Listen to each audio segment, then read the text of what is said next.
Some cities don't have enough shelter beds, and even in those that have many, like here in New York, they are not always an option for everyone. Some might not want to split up their family or part with their pets, or are simply wary of bringing their only possessions around a room full of strangers. But also, the key problem with saying, why don't people just go to shelters, is that shelters are only a stopgap solution, because you don't live in a shelter, you just sleep in one, as this woman points out. It's very, very rough. I would rather stay on the streets. And this is why I understand when I see a lot of homeless people, why they're on the streets. The shelter degrades you. I work part-time.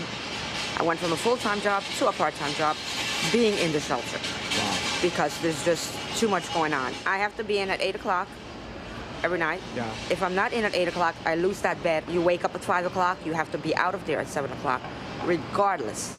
Yeah.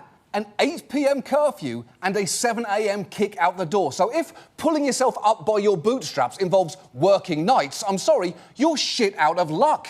And if you're thinking, no, John, surely a shelter eventually helps people get back on their feet.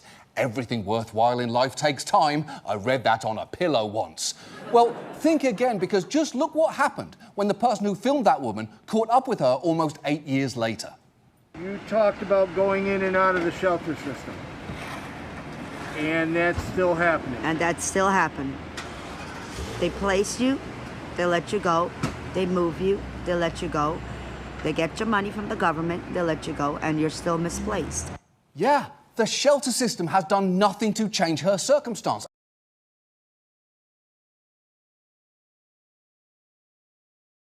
This housing advocate has a bold new idea.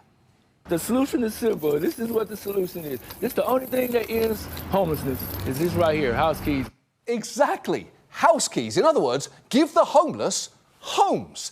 It's the solution you've probably been shouting at your TV for the past 15 minutes, or, let's be honest, shouting at your laptop, or, if we're being really honest, shouting at your phone during your Monday morning shit.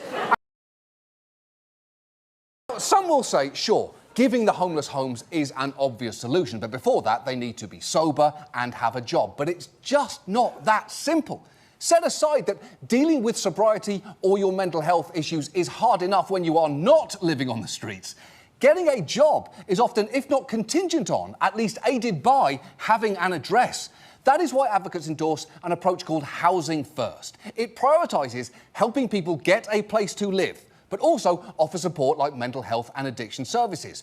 We've actually tried a version of this with homeless veterans before, and it had some real success.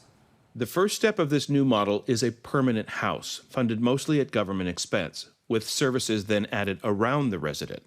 It's called permanent supportive housing, and that's what Lendl C. found himself in.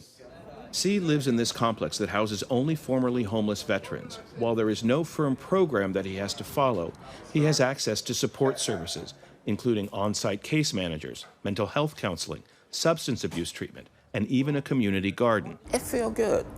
Sometimes I walk around the apartment, no TV or nothing on, and just singing for no reason at all. And then I catch myself doing it, and I start to laughing. I say, you must be going crazy now. But I'm just happy. It feels good. That is a very nice thing to see. It's like two babies hugging, or four grandparents absolutely railing each other. It's something that just fills you with hope.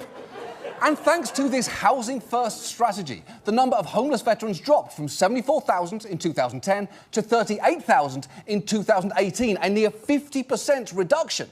And supportive housing is just one version of what this can look like. For those recently made homeless, rapid rehousing provides short-term rental assistance and services to help people get back on their feet quickly. And look, Housing First programs clearly require significant resources and funding, but it is not like our current approach is cheap. One study in Florida that tracked a decade's worth of spending on just 107 chronically homeless people found that just between money spent on incarceration and emergency medical treatment, their communities and local governments had spent an average of just over $31,000 per person per year, when the estimated cost of providing with permanent supportive housing would have only been around $10,000 per year. So if your argument against housing for the homeless was purely monetary, congratulations, your concerns have been answered. Also,